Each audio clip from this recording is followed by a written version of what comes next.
PhiLBetter, and I'm back. Like, subscribe, share, comment also. Yes, going to my last video that I sent you, I was talking about national politics. I'm going to bring it down to local occasion. It goes back to Reconstruction, the time of slavery. After slavery ended, the symbols of racism and oppression and placism for black folks with a Confederate flag and the monuments that went up. It's a big hoopla going around the country about taking all that stuff down. Up north, we didn't have those monuments. We do have parks and whatnot named after these people. So what I'm going to do is introduce you to a video. Things started because I was reporting a story at Douglas Park and I noticed all the signs spelled Douglas differently. When I called the Chicago Park District, they wouldn't spell it for me over the phone. And I thought, what am I missing? Well, it turns out, a lot. Chicago's Douglas Park is the size of nearly 25 Soldier Fields. It has a field house, a lagoon, mini golf, a swimming pool, 5 playgrounds, and a football field.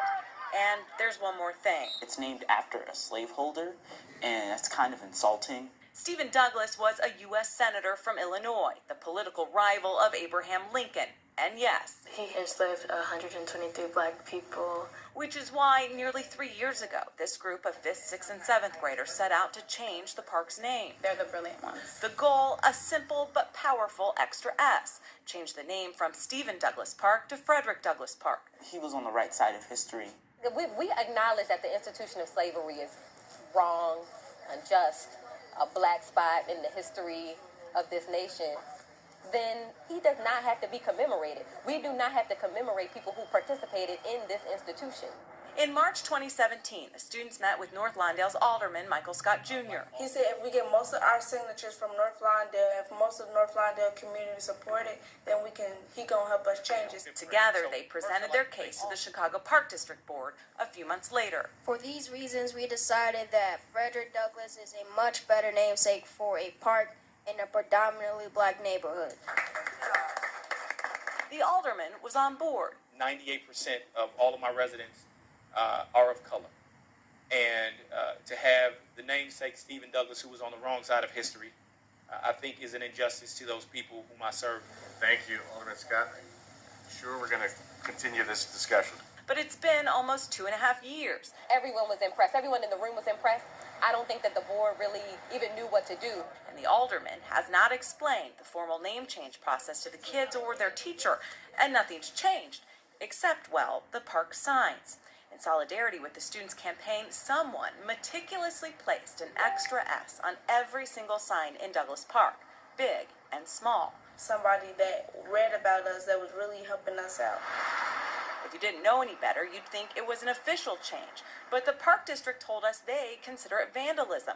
While the kids were initially excited, Thank you. Great art skills. they know it's not the change they've been working toward. We want it to be permanent. We don't want it to wash off. Like, we want it to stay there, like, forever. So what we're going to do is we're going to split into 3 different groups, I believe. We have to get a percentage of these signatures. Excuse me, sir. Can you sign our petition to change the name from Stephen Douglas, a slaveholder, to Frederick Douglass, a freedom fighter? The students say they are now learning a hard lesson about Chicago politics. Michael Scott Jr., he said we had to have, like, a certain number of signatures from North Lawndale. We're on our way to, like, 5,000 signatures. That's why we've been canvassing and weed pasting and train takeovers. I got 1, 2, 3. Well, they have stayed committed to their goal. 24, 25, 26. Probably got the most signatures out of all the groups. Busy trying to get the support of the North Lawndale community. This is a park that I've been going to since I was a little girl, and you telling me I didn't know that? I think it's amazing that y'all out here doing this. The students say they are disappointed in how Alderman Michael Scott Jr. has treated them. We should get a little bit more credit because we have been doing this for a long time. They say he promised them TIF money to change the signs if they could get traction with the park board. Just recently, though, they say he changed his mind. We knew what he said, and we needed him to fully support us and stick to his word. Even though he's made those promises, and I feel like he may wish well, I think he's becoming an obstacle for us.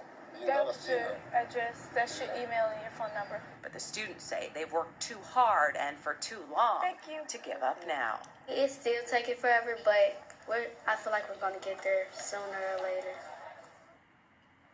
The Chicago Park District declined to do an interview with Megan. She also reached out to the alderman for months. He called WGN this morning after seeing commercials for this story. He says he didn't initially return our calls because he has a lot on his plate right now. He didn't want to do an on-camera interview, but says he's still fully supportive of the students and their mission. He has visited their school 4 times and intends to speak to the mayor to get her support.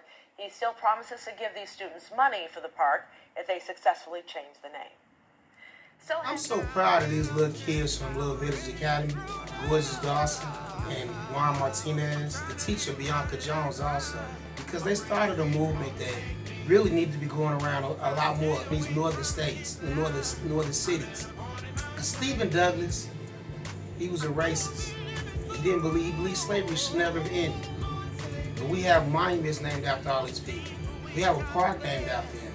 And we had our alderman, Michael Scott, to get him some TV time. He decided he wanted to jump on this board 2 years ago, almost 3. Nothing has changed. You don't even hear about this anymore.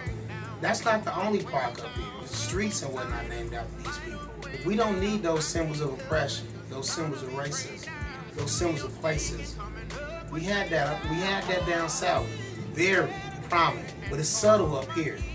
But we don't need it. So they initially wanted to be named after Rekia Boyd, who was killed by Dante Survey. They didn't get a lot of traction with that. So they went with a very prominent name, Frederick Douglass. It'd be simple to just put another S on that. You'd have to get rid of some of these monuments and also too. But still, that would be a better representation of the people in that area, the people in this area, than some racist, slave-holding senator who thinks slavery should never have ended. These are my thoughts on the situation. I'm trying to live my life right. I pray the streets won't take me. I'm trying to stay